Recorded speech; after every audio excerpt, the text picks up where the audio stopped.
the Sinister Delight. In the twilight of Imperial Japan, as modernity crept into the ancient streets of Kyoto, there lived a man named Hiroshi Takeda.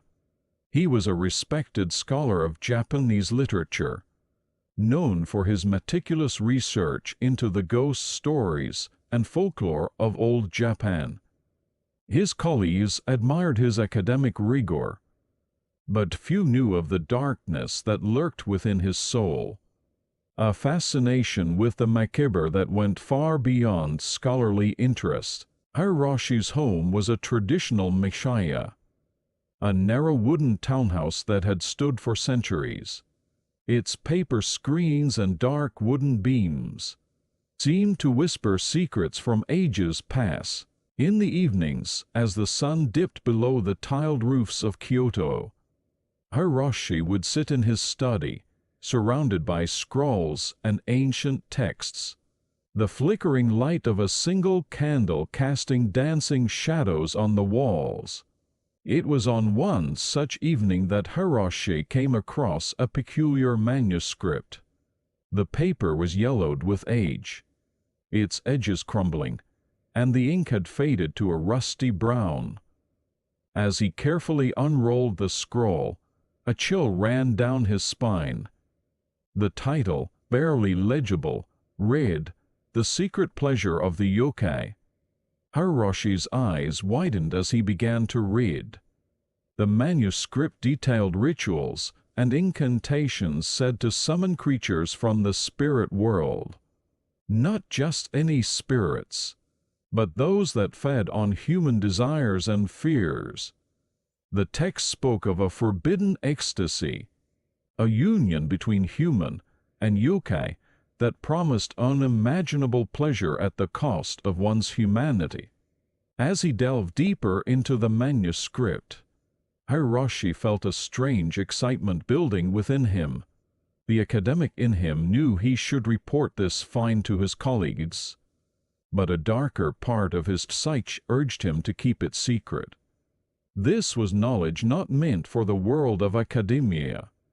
It was a key to unlock the mysteries that had always called to him from the shadows. Days turned into weeks as Hiroshi pored over the manuscript, deciphering its arcane language and intricate diagrams.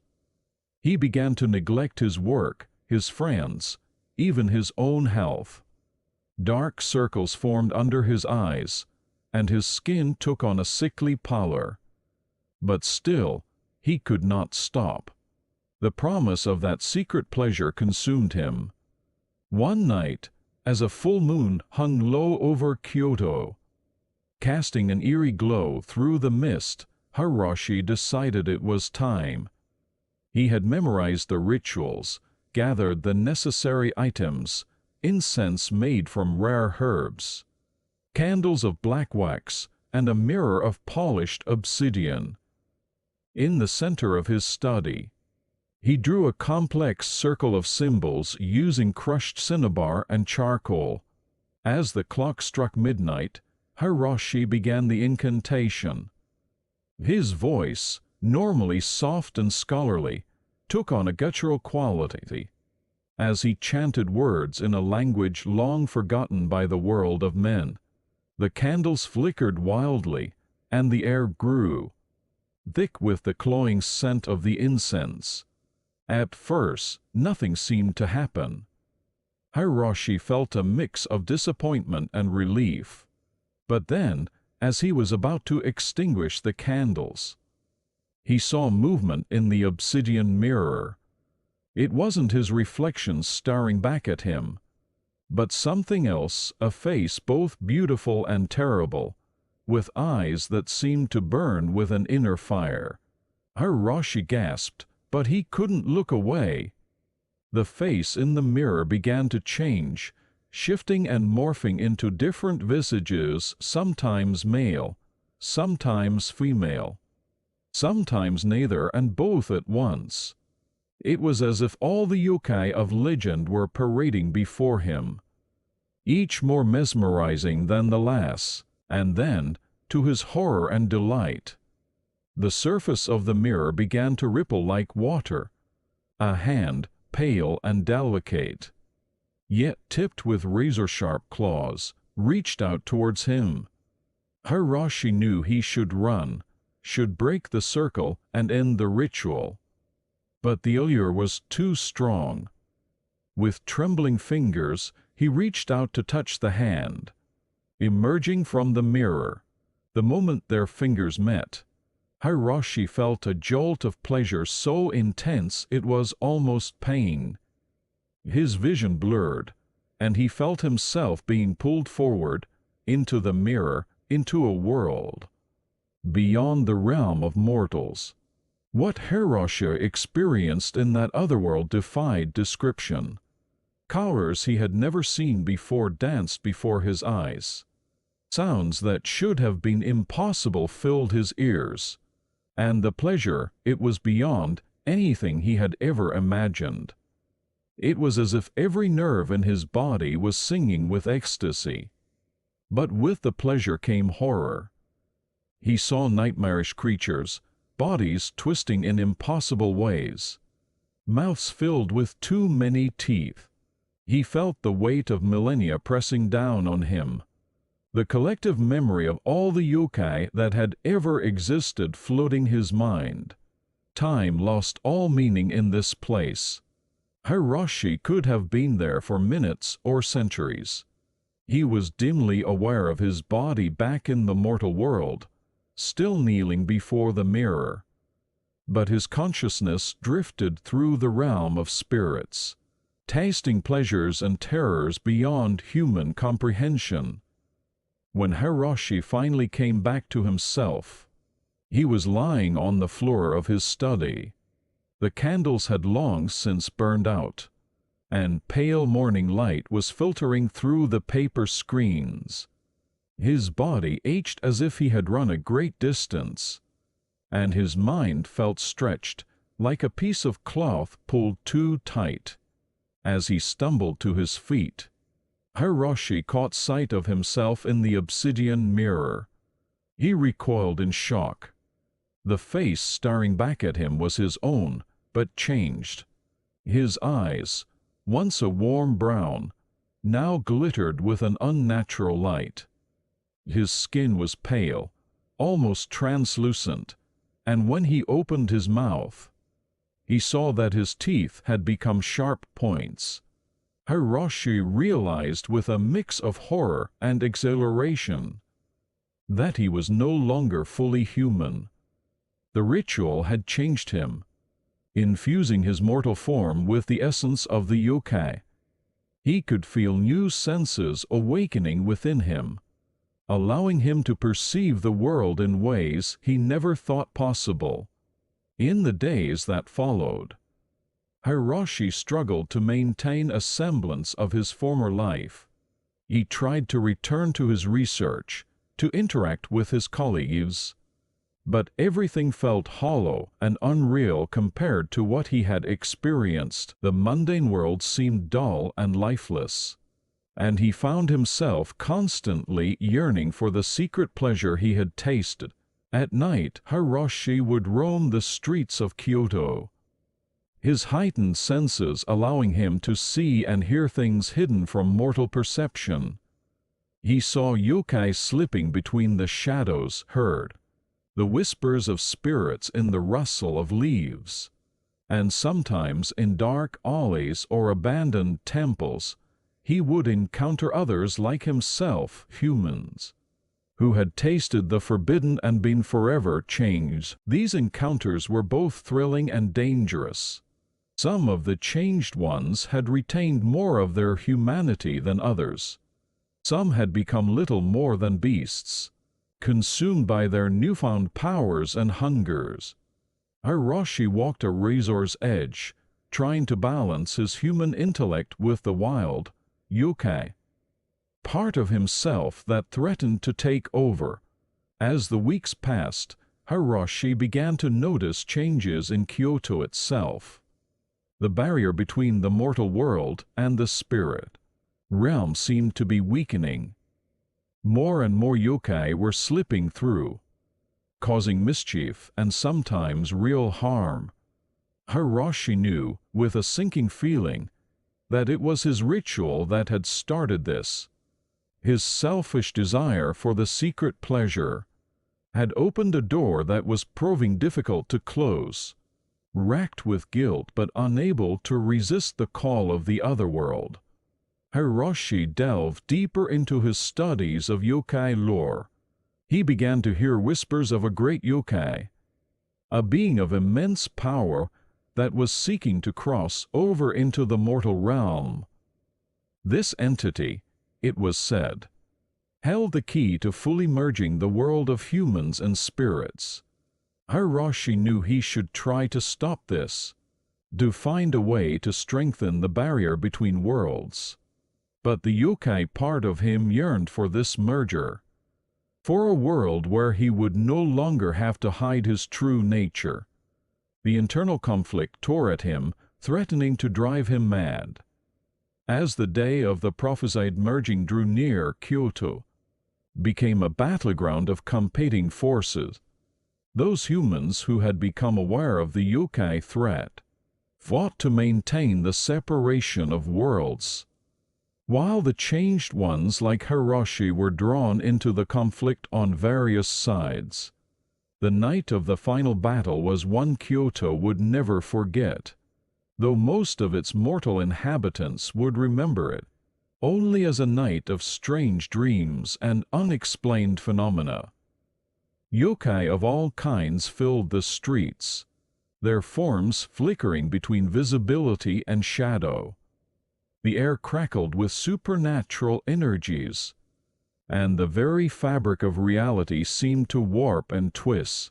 Hiroshi found himself at the heart of the conflict, drawn to the ancient temple where the barrier between worlds was thinnest. There he came face to face with the great yokai, a being of such otherworldly beauty and terror that his mind could barely comprehend it.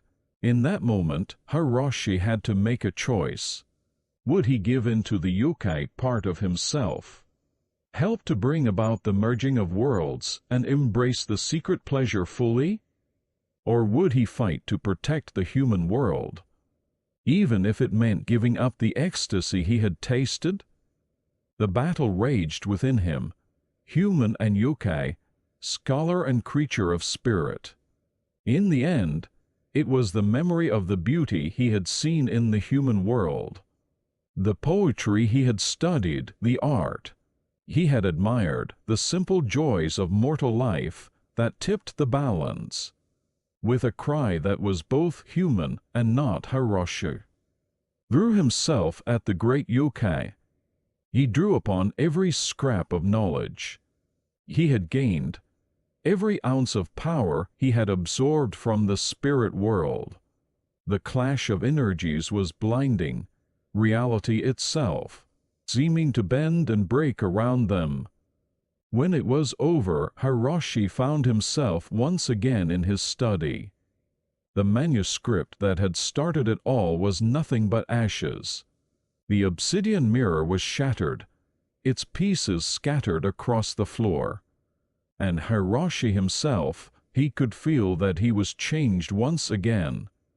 Not fully human, but no longer the half-yokai creature he had become. As dawn broke over Kyoto, Hiroshi looked out at the city he had nearly helped destroy. The world seemed both familiar and strange, as if he was seeing it through new eyes. He knew that the yokai were still out there, that the secret pleasure still existed for those who sought it, but he also knew the price of that pleasure, the danger it posed not just to individuals, but to the very fabric of reality. Hiroshi dedicated the rest of his life to studying the boundary between the mortal and spirit worlds, not to cross it, but to understand and protect it. He wrote treatises on yokai that became the standard texts in the field, though his colleagues never knew the full truth behind his insights. And sometimes on nights when the moon was full and the veil between worlds grew thin, Hiroshi would feel the pull of that other realm. He would remember the ecstasy he had experienced, the secret pleasure that had nearly consumed him. But he would also remember the horror, the loss of self, the chaos that had nearly engulfed the world he loved. In those moments, Hiroshi would light a single candle and sit in contemplation, balancing on the edge between two worlds. For he knew that true wisdom, true pleasure, lay not in losing oneself entirely to either realm, but in finding the harmony between them. And in this understanding, Hiroshi found a different kind of secret pleasure, one that enriched his life without destroying it. As the years passed, Hiroshi became a legendary figure in Kyoto's scholarly circles. Students would seek him out, drawn by his unparalleled knowledge of yokai lore. They would sit at his feet, listening in awe as he spun tales of the spirit world that seemed almost too vivid to be mere academic research. Little did they know that behind Hiroshi's twinkling eyes lay memories of experiences beyond human ken, when he spoke of the yearning a yokai might feel for the mortal world, or the terrible beauty of spirits beyond human comprehension. His words carried the weight of personal truth. Hiroshi never again attempted to cross the barrier between worlds, but his brush with the otherworldly had left its mark. He could still sense the presence of yokai, could sometimes see flickers of them out of the corner of his eye. On certain nights, when the wind whispered secrets and the shadows seemed to dance, he would feel the old longing stir within him. But Hiroshi had learned to channel this longing into his work and his art. He took up calligraphy, his brush strokes capturing the fluid grace of yokai movements. He composed poetry that hinted at realities beyond the veil, verses that left readers feeling as if they had glimpsed something both beautiful and terrifying. As Hiroshi aged, he noticed that he did so more slowly than those around him. A legacy, perhaps, of his time in the spirit realm. He used this extended life to delve ever deeper into his studies, to refine his understanding of the delicate balance between the mortal and spirit worlds. In his final years, Hiroshi became something of a guardian figure in Kyoto.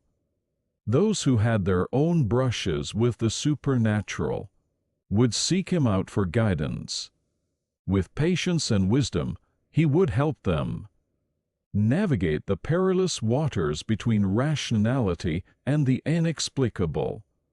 On the night Hiroshi finally passed from the mortal realm, it's said that all of Kyoto was shrouded in a strange mist.